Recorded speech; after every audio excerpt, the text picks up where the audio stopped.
Est-ce que tu pourrais nous parler de ton approche du yoga ? Alors si je dois donner un mot pour le décrire, ce serait du yoga hatha.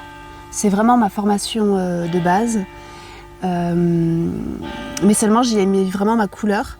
Déjà, je suis sophrologue, donc j'amène vraiment la sophrologie, c'est aussi inspiré du yoga, mais j'y ramène vraiment ce retour à soi. Donc à chaque fois, dans mes cours, dans mes retraites, je laisse des temps de silence ou juste des temps où je dis un petit peu « Ok, allez écouter ce qui se passe dans vos hanches, dans cet espace, en tout cas un vrai retour au corps. Et je prends le temps. Donc il y a des hatha qui sont très physiques. Le mien, honnêtement, je dirais pas qu'il est physique. Par contre, on peut très bien dans une posture, il y a différentes façons et intensités qu'on peut prendre dans la posture. Donc si on veut être extrêmement engagé sur tous les pans du corps et du coup aller plus loin dans la pratique physique, il y a complètement l'espace. Mais si on arrive et qu'on est un peu flagada ou que c'est pas le mood du corps aujourd'hui ou que on sent que ça tire trop, c'est pas du tout un problème, ça n'empêche pas du tout de pratiquer avec moi. Il y a voilà, j'ai une voix, là ça s'en voit, peut-être pas trop parce que je suis un peu malade, mais j'ai une voix qui est très douce, qui apaise, et c'est tout le temps les retours que j'ai quand j'interviens en yoga, en entreprise, hein, c'est genre waouh, ta voix, elle nous calme, et donc il y a vraiment ce truc de ok, on s'assoit, on s'ancre, on retourne à son corps, avant d'aller un peu plus dans le mouvement, et je fais toujours quelques postures actives, mais aussi pas mal de postures où c'est le poids du corps simplement et la gravité qui va nous mettre dans la posture. Et ce qui est, je pense, hyper important, mais tu me diras après. Je te laisse terminer parce qu'effectivement, je confirme tous ces points-là. Et le truc qui pour moi, je ne sais pas pourquoi je me suis mis à terminer mes cours, mais très rapidement quand j'ai commencé à pratiquer en tant que prof, à vraiment à la toute fin, ramener de la tendresse à soi. On a toujours de l'amour à donner à ses proches, à ses enfants, on prend soin des autres, mais de soi-même, je sais pas. Est-ce qu'on s'aime soi-même? Je sais pas. Et du coup, moi, je prends toujours ce petit temps à prenez-vous dans les bras, faites-vous un câlin. Ça peut paraître un peu absurde, mais en soi, c'est toujours un petit temps de douceur qu'on se ramène à soi. Et ouais, pour moi, ça, c'est une notion hyper importante dans mon yoga aussi.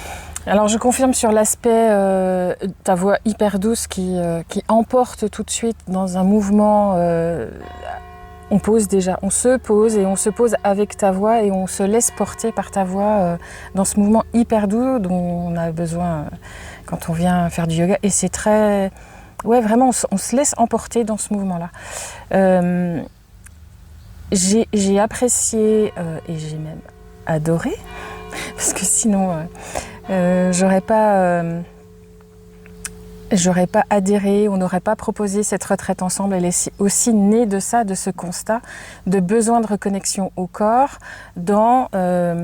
c'est pas une prouesse physique en tant que telle, mais vraiment une prouesse avec soi. C'est vraiment, au début, tu nous as toujours dit, c'est pas grave, ça passe pas aujourd'hui, mais ça passera demain, et ça passe à ta manière. De se sentir bloquée dans un mouvement alors que les autres à côté, j'ai arrêté de regarder les autres et j'ai réussi à m'approprier le mouvement que tu donnais, que je me dis mais en fait je le fais pas comme elle. Et puis j'ai assimilé ça comme ok, aujourd'hui tu y arrives là, et j'ai senti que le lendemain ou la séance d'après j'y arrivais autrement. Et c'est ça qui était ça a mis du sens sur ce que tu nous disais pour nous rassurer. Dire t'inquiète pas, mais effectivement t'inquiète pas. Et ça avance et ça évolue.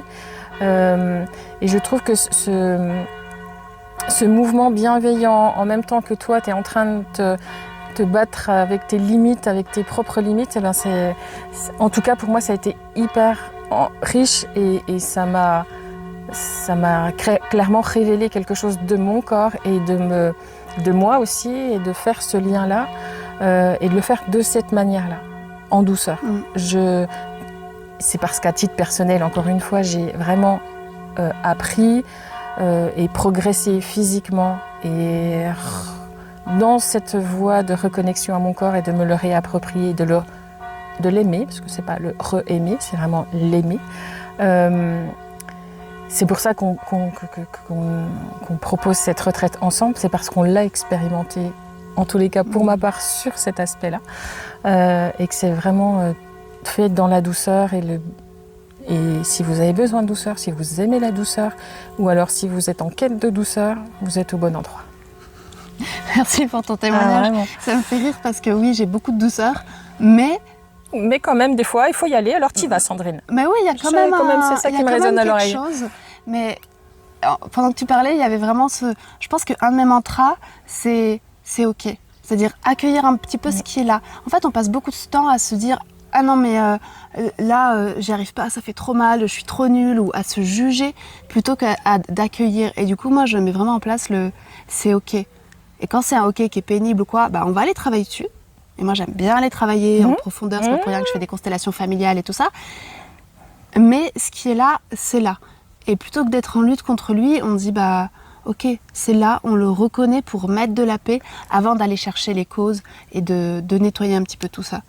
Et donc, c'est vraiment, mais c'est ce côté approche dynamique qui a été productif avec moi et vraiment porteur pour moi-même. Ouais, moi, j'ai adoré cet accompagnement, notamment en individuel. On a pas mal travaillé en individuel avec Sandrine.